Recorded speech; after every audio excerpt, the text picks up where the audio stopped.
Hello everyone, how are you? Fine? Okay, I am also fine. अच्छा, तो आप ये बताइए, आपने अपना असाइनमेंट कंप्लीट किया? अगर कर लिया है तो वेरी गुड। यदि नहीं हुआ होगा तो उसे जल्दी से जल्दी कंप्लीट करने की कोशिश कीजिए। आज हम क्लास 8 वसंत भाग 3 हिंदी की चैप्टर 2 लाख की चूड़ियाँ का अध्ययन करेंगे।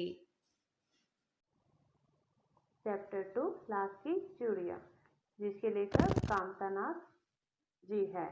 ठीक है, लाख की चूड़ियाँ मतलब लाख एक मेटल होता है, मेटल तरीके का, जिसमें पहले सारी जो लेडीज होती थी वो यही चूड़ियाँ पहनती थी। ठीक है, अब देखो, सारे गांव में बदलू मुझे सबसे अच्छा आदमी लगता था, क्योंकि वह मुझे सुंदर सुंदर लाख की गोलियां बनाकर देता था। मुझे अपने मामा के गांव जाने का सबसे बड़ा चाव यही था कि जब मैं वहां से लौटता था तो मेरे पास ढेर सारी गोलियां होती, रंग बिरंगी गोलियां, जो किसी भी बच्चे का मन मोह ले। ठीक है, इसमें जो लेखक है या अच्छा ये कौन कह रहा है? लेखक जो कामता नाथ जी है वो। ठीक है, और जैसे ही गर्मी की छुट्टी होती है वो अपने मामा के गांव जाते हैं। जैसे आप लोग भी जाते हो ना, जैसे समर वेकेशन वगैरह होता है तो। ठीक है, तो वैसे ही बदलू अपने मामा के गांव जाता है अपनी छुट्टियों में, और उस गांव में उसे सबसे अच्छा आदमी कौन लगता है? बदलू, जो कि उसे रंग बिरंगी गोलियां बना के देता था। ठीक है, वैसे तो मेरे मामा के गांव का होने के कारण मुझे बदलू को बदलू मामा कहना चाहिए था, परंतु मैं उसे बदलू मामा ना कहकर बदलू काका कहा करता था, जैसा कि गांव के सभी बच्चे उसे कहा करते थे। ठीक है, इसमें आगे कामतानाथ जी कह रहे हैं कि वो ऐसे होता है ना कि हम मामा के गांव गए हैं तो और भी जो लोग होते हैं, ज़्यादातर लोगों को हम मामा नहीं कह के पुकारते हैं, तो उस तरीके से जो बदलू है उसको भी मामा कहना चाहिए था, लेकिन मैं उसे बदलू मामा न कहकर बदलू काका कहता था, क्योंकि गांव के सारे बच्चे उसको बदलू काका कहकर पुकारते थे, तो उसके साथ मैं भी बदलू काका कहता था। और ये तब की बात है जब कामतानाथ जी 10 से 12 साल के बच्चे थे। ठीक है, बदलू का मकान कुछ ऊंचे पर बना था। मकान के सामने बड़ा सा सहन था, जिसमें एक पुराना नीम का वृक्ष लगा था। उसी के नीचे बैठकर बदलू अपना काम किया करता था। ठीक है, जो बदलू काका का घर था, मकान, वो एक थोड़ी ऊंची पहाड़ी जैसे जगह पे था, और सामने एक नीम का वृक्ष था जिसके नीचे बैठकर वो अपना काम करते थे। बगल में भट्ठी रहती रहती जिसे वह लाख पिघलाया करता, और क्या काम करते थे? एक भट्ठी जलाते थे, मतलब भट्ठी मतलब समझते हो, कोयले की आग, जो इसमें बहुत ताव रहता है, और उसमें लाख लाख को पिघलाता था। सामने एक लड़की सामने एक लकड़ी की चौखट पड़ी रहती, जिस पर लाख के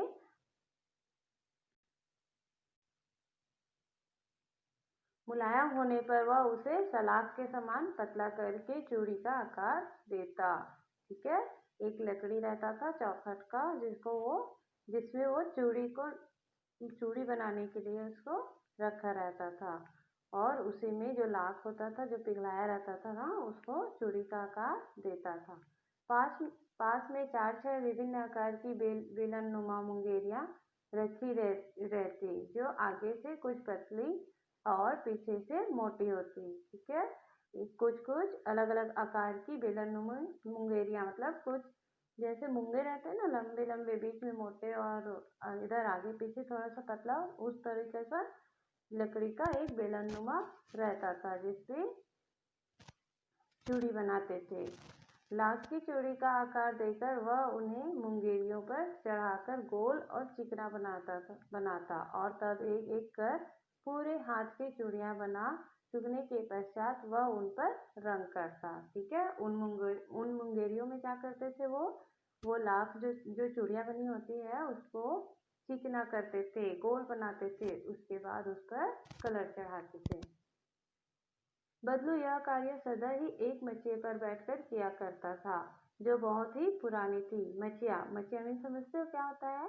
जो एक खाट की तरह होता है, जो कि बांस की रस्सी, सॉरी, जो नारियल की बूछ होती है ना, उससे एक रस्सी बना रहता है, उस रस्सी से वो गूंथा हुआ रहता है और जिसमें 4 पाया भी लगे होते हैं, उसको कहते हैं मचिया। बगल में ही उसका हुक्का रखा रहता, जिसे वह बीच बीच में पीता रहता। मतलब लाख की चूड़ी बनाते बनाते वो बीच बीच में हुक्का भी पीते थे। गांव में मेरा दोपहर का समय अधिकतर बदलू के पास बीतता। वह मुझे लला कहा करता और मेरे पहुंचते ही मेरे लिए तुरंत एक मछिया मंगा देता। मैं घंटों बैठे बैठे उसे एक इस प्रकार चूड़ियां बनाते देखता रहता। ठीक है। और जो लेखक है, जो कमलनाथ है, वो सॉरी कामतानाथ जी जो है, वो जब बदलू के घर जाते हैं तो बदलू काका जो है वो उसके लिए तुरंत मछियाँ मंगाते हैं, जिस पर बैठकर वो लाख की चूड़ियाँ बनते हुए देखता है। लगभग रोज ही वह 4-6 जोड़े चूड़ियाँ बनाता। पूरा जोड़ा बना लेने पर वह उसे बेलन पर चढ़ाकर कुछ क्षण चुपचाप देखता रहता, मानो वह बेलन न होकर किसी नववधू की कलाई हो। और लेखक कहता है कि जो बदलू है चूड़ी बनाता है, तो जब चूड़ी बन जाता है तो कुछ देर वो बेलन को एकदम एक टक लगाकर देखता है, जैसे वह चूड़ी ना हो, और सॉरी बेलन ना हो, किसी नववधू की कलाई हो। जब कोई नववधु कलाई में चूड़ी पहनती तो जो सुंदर लगता है, वैसे ही वो कल्पना करता है। बदलू मनिहार था। मनिहार मतलब जानते हो ना, चूड़ी बनाने वाला था। चूड़ियाँ बनाना उसका पैतृक पेशा था और वास्तव में वह बहुत ही सुंदर चूड़ियाँ बनाता था। पैतृक मतलब पुराने, मतलब दादा परदादा द्वारा दिया हुआ गुण था। वास्तव में वह बहुत ही सुंदर चूड़ियाँ बनाता था। उसकी बनाई हुई चूड़ियों की खपत भी बहुत थी। खपत मतलब बहुत ज़्यादा वो बिकती थी। उस गांव में तो सभी स्त्रियां उसकी बनाई हुई चूड़ियाँ पहनती ही थी। आसपास के गांव के लोग भी उससे चूड़ियाँ ले जाते थे। ठीक है। जो कामतानाथ जी के मामा गांव है, वहाँ की सारी स्त्रियां तो लाख की चूड़ियाँ पहनती थी, लेकिन आसपास के गांव की जो औरतें थी वो भी बदलू से चूड़ियाँ लेकर पहनती थी। परंतु वह कभी भी चूड़ियों को पैसों से बेचता न था। उसका अभी तक वस्तु विनिमय का तरीका था और लोग अनाज के बदले उससे चूड़ियाँ ले जाते थे। ठीक है। मतलब वो चूड़ियाँ पैसों में नहीं बेचता था, वो अनाज के बदले चूड़ियाँ देता था। बदलू स्वभाव से बहुत सीधा था। मैंने कभी भी उसे किसी से झगड़ते नहीं देखा। हाँ, शादी विवाह के अवसरों पर वह अवश्य जिद पकड़ जाता था। जीवन भर चाहे कोई उससे मुफ्त चूड़ियां ले जाए, परंतु विवाह के अवसर पर वह सारी कसर निकाल लेता था। आगे कामतानाथ जी जो है वो कहते हैं कि जो बदलू है वो स्वभाव से बहुत ही शांत रहता था, लेकिन जब शादी विवाह होता था किसी के घरों में, तो जब वहाँ चूड़ियाँ लेने आते थे तब वहाँ पे वो थोड़ी सी जिद पकड़ लेता था। भले जीवन भर, और वो कहता था कि भले जीवन भर मुझसे मुफ्त में चूड़ियाँ ले जाए, परंतु विवाह के अवसर पर वो सारी चीज़ें वापस ले लेता था। मतलब सारी चीज़ें, मतलब विवाह के अवसर पर अगर वो चूड़ियाँ देता था शादी वाले घर में, तो वो उससे बहुत सारी चीज़ें नेक में लेता था। मतलब चूड़ी की जगह पैसे वगैरह लेता था। आखिर सुहाग के जोड़े का महत्व ही और होता है। मुझे याद है, मेरे मामा के यहाँ किसी लड़की के विवाह पर जरा सी किसी बात पर बिगड़ गया था। और लेखक कहते हैं कि जो बदलू है, वो मेरे मामा के यहाँ किसी एक लड़के का विवाह था, तो वो बिगड़ गए थे। कौन बिगड़ गया था? बदलू काका बिगड़ गया था, मतलब गुस्सा हो गया था और फिर उसको मनाने में लोहे लग गए थे। विवाह में इसी जोड़े का मूल्य इतना बढ़ जाता था कि उसके लिए उसकी घरवाली को सारे वस्त्र मिलते, जिसके बदलू के घरवाले को बहुत सारे कपड़े देते, ढेरों अनाज मिलता, उसको अपने लिए पगड़ी मिलती और रुपए जो मिलते सो अलग। मतलब चूड़ी के बदले पैसे तो मिलता ही था, साथ में अनाज भी मिलता था और उसके सर के लिए पगड़ी भी मिलता था और अपनी वाइफ, उसकी पत्नी के लिए साड़ियाँ भी मिलती थी। ठीक है। आगे, यही यदि संसार में बदलू को किसी बात से चिढ़ थी तो वह थी कांच की चूड़ियों से। यदि किसी भी स्त्री के हाथों में उसे कांच की चूड़ियां दिख जाती तो वह अंदर ही अंदर कुड़ उठता था, चिढ़ उठता था। ठीक है। बदलू काका को कांच की चूड़ियों से बहुत चूड़ियाँ देखते ही बहुत गुस्सा आता था, और अगर किसी स्त्री को मतलब वुमेन्स को अगर चूड़ियाँ पहनते देखते थे तो वो चिढ़ जाते थे। कभी कभी तो दो चार बातें भी सुना देता, मतलब उन औरतों को कुछ कुछ कह भी देता था। मुझसे तो वह घंटों बातें किया करता, कभी मेरी पढ़ाई के बारे में पूछता, कभी मेरे घर के बारे में, और कभी यूं ही शहर के जीवन के बारे में। ठीक है, मैं उससे कहता कि शहर में सब कांच की चूड़ियां पहनते हैं, तो वह उत्तर देता, शहर की बात और है लला, वहाँ तो सभी कुछ होता है, वहाँ तो औरतें अपने मर्द का हाथ पकड़कर सड़कों पर घूमती भी है, और फिर उनकी कलाइयाँ नाजुक होती है ना, लाख की चूड़ियां पहने तो मौज ना आ जाए। फिर जो बदलू काका है वो कहते हैं कि शहर में क्या है, शहर की औरतें कुछ भी कह सकती है। वो कहते हैं कि शहर में तो औरतें कांच की ही पहनेंगी ना, और जो मर्द नहीं समझते हो मतलब अपनी पति का हाथ पकड़ कर भी घूमते हैं, तो और लाख की चूड़ियाँ थोड़ी वजनदार होती है, तो उन शहर की औरतों की जो कलाई है वो बहुत नाजुक होती है, तो वो लाख की चूड़ियाँ नहीं संभाल पाएंगे। कभी कभी बदलू मेरी अच्छी खासी खातिर भी करता, जिन दिनों उसकी गाय के दूध होता वह सदा मेरे लिए मलाई बचा कर रखता, और आम की फसल में तो मैं रोज ही उसके यहाँ से दो चार आम खा आता। ठीक है, कभी कभी बदलू काका लेखक को अच्छे से खाना पीना भी देते थे, जैसे उसके यहाँ एक गाय था जिससे दूध निकलता था, तो वो दूध की मलाई लेखक के लिए रखते थे, और उसके यहाँ से जो लेखक है वो दो चार आम खा भी आते थे। परंतु इन सब बातों के अतिरिक्त जिस कारण वह मुझे अच्छा लगता वह यह था कि लगभग रोज ही वह मेरे लिए एक दो गोलियां बना देता। गोलियां रंग बिरंगी गोलियां, जैसे पहले ही कहा गया है, वो कैसे बनाते हैं, वो लाख की चूड़ियां जब बनाते हैं ना तो छोटा छोटा जो बच जाता था उसको वो गोली बना कर देते थे, गोली मतलब कंचा जैसे। ठीक है, मैं बहुधा हर गर्मी की छुट्टी में अपने मामा के यहाँ चला जाता, और एक आध महीने वहाँ रहकर स्कूल खुलने के समय तक वापस आ जाता।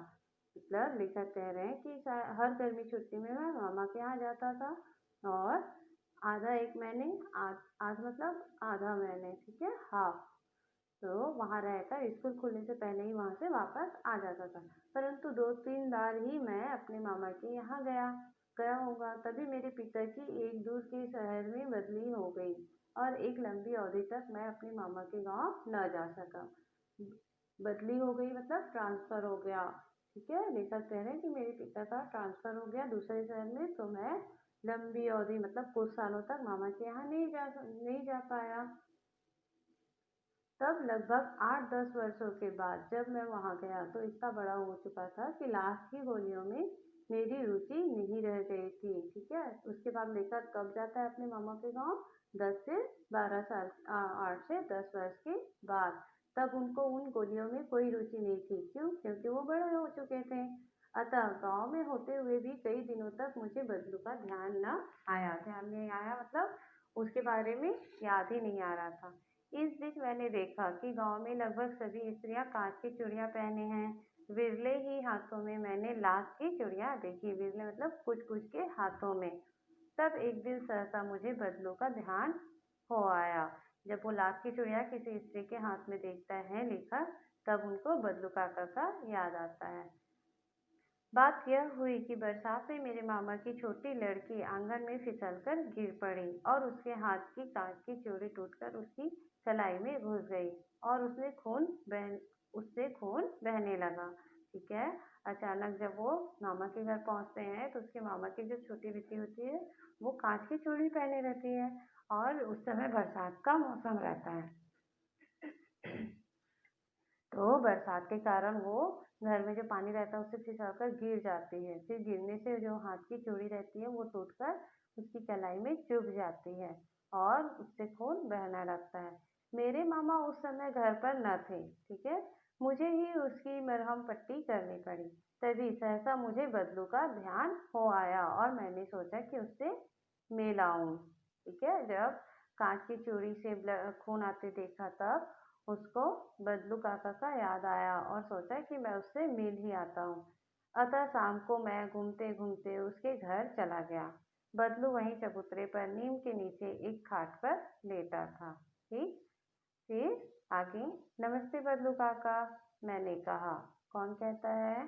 कामतानाथ जी। नमस्ते भैया। फिर जब बदलू है वो भी कहते हैं। उसने मेरी नमस्ते का उत्तर दिया और उठकर खाट पर बैठ गया, परंतु उसने मुझे पहचाना नहीं और देर तक मेरी ओर निहारता रहा। ठीक है। मैं हूँ जनार्दन काका, आपके पास से गोलियां बनवाकर ले जाता था। मैंने अपना परिचय दिया। इस लेखक अपना नाम क्या बताता है वहाँ पे? जनार्दन। ठीक है। बदलू फिर भी चुप रहा, मानो वह अपने स्मृति पटल पर अतीत के चित्र उतार रहा हो। और तब वह एकदम बोल पड़ा, आओ आओ लला, बैठो, बहुत दिन बाद गाँव आए।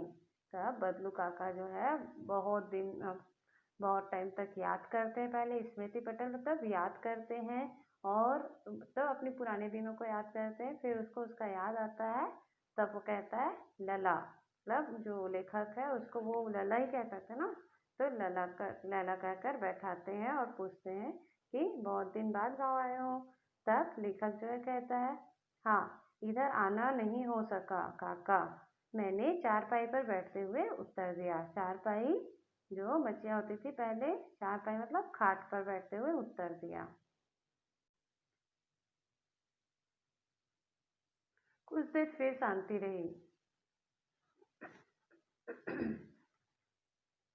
मैंने इधर इधर दृष्टि दौड़ाई, न तो मुझे उसकी मच्छियाँ ही नजर आई, न ही भट्ठी। मतलब पहले जब वो बच्चे थे तब तो वो लाख की चूड़ियाँ बनाते थे ना बदलू काका, लेकिन अब 8-10 वर्ष बाद आने के बाद वो थोड़ा बूढ़े हो चुके थे। तब लेखक कहते हैं कि मैंने इधर उधर दृष्टि दौड़ाई, दृष्टि मतलब नजर घुमाया, लेकिन मुझे वो भट्ठी नजर नहीं आई। आजकल काम नहीं करते काका? मैंने पूछा। मतलब लेखक उससे पूछते हैं। नहीं लला, काम तो कई साल से बंद है। मेरी बनाई हुई चूड़ियां कोई पूछे तब तो।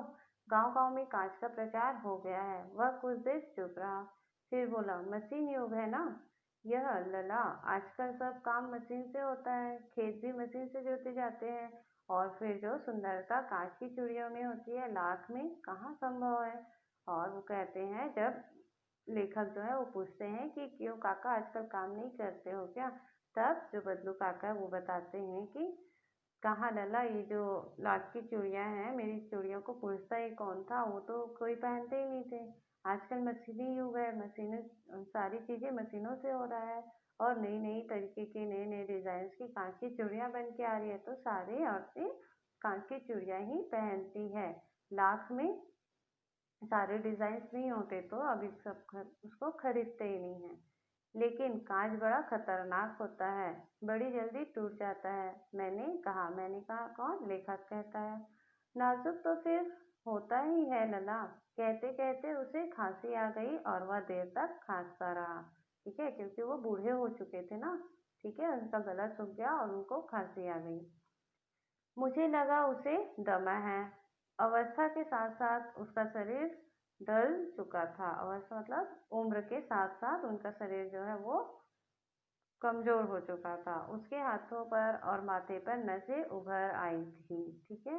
जाने कैसे उसने मेरी शंका भांप ली और बोला, दमा नहीं है मुझे, फसली खांसी है।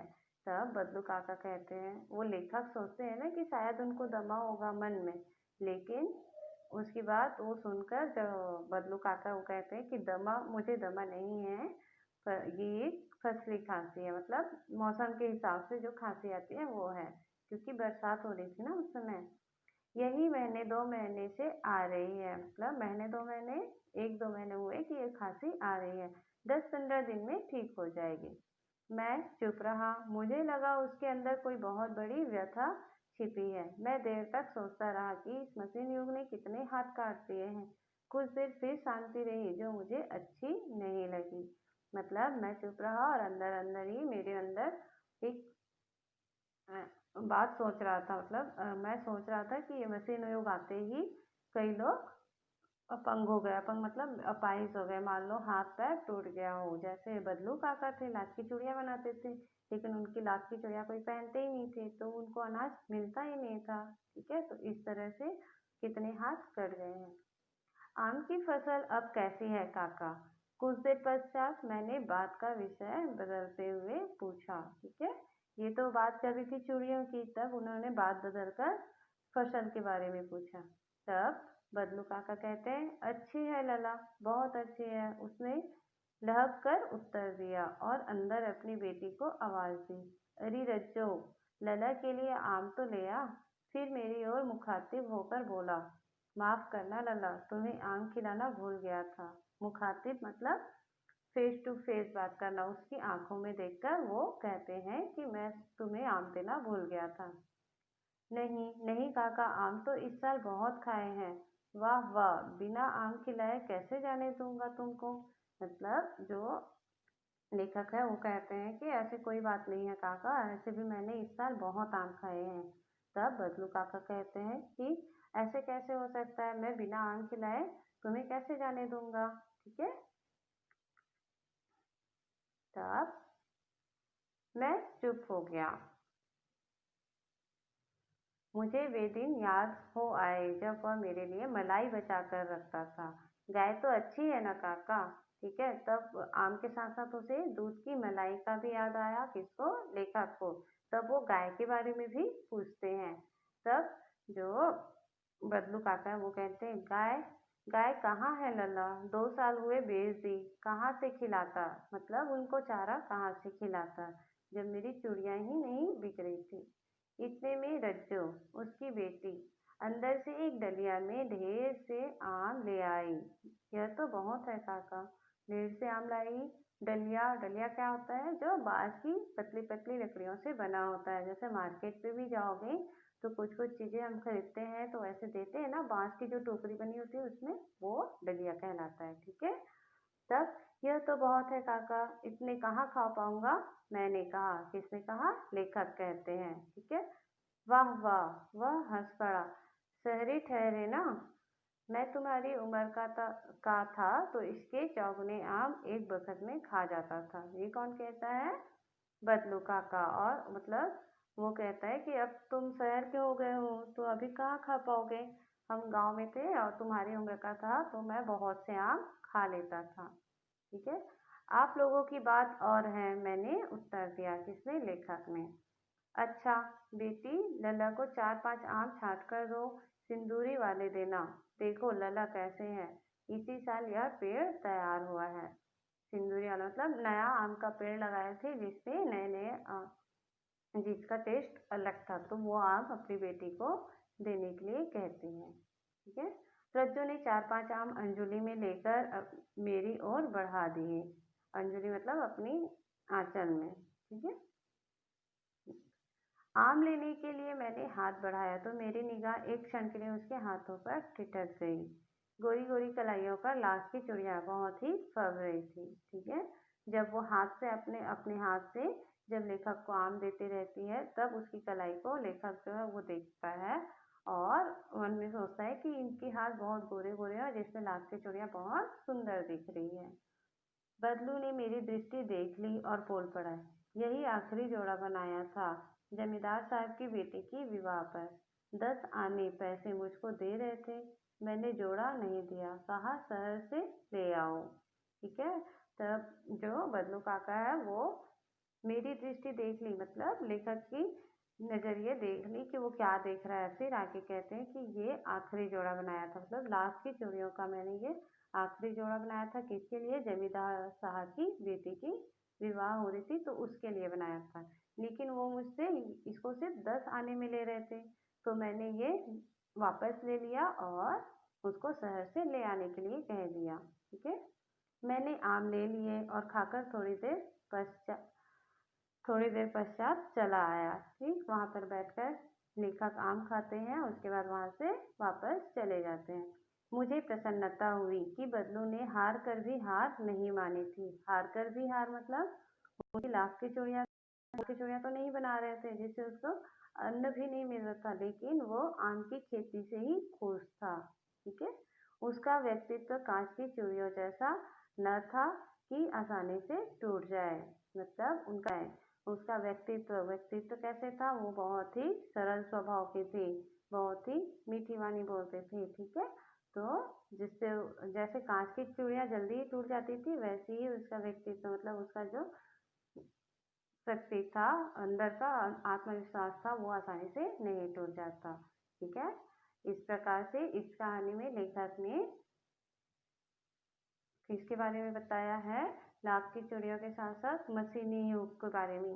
पहले के समय में लाख की चिड़िया चलती थी, जैसे ही मशीनी युग आया तो हमारी जो पसंद नापसंद है वो सब उन सब में बदलाव आ गया है। ठीक है, और मशीनी युग के आने से लोग इन चीज़ों को भूल गए हैं। ठीक है, ओके, बाय।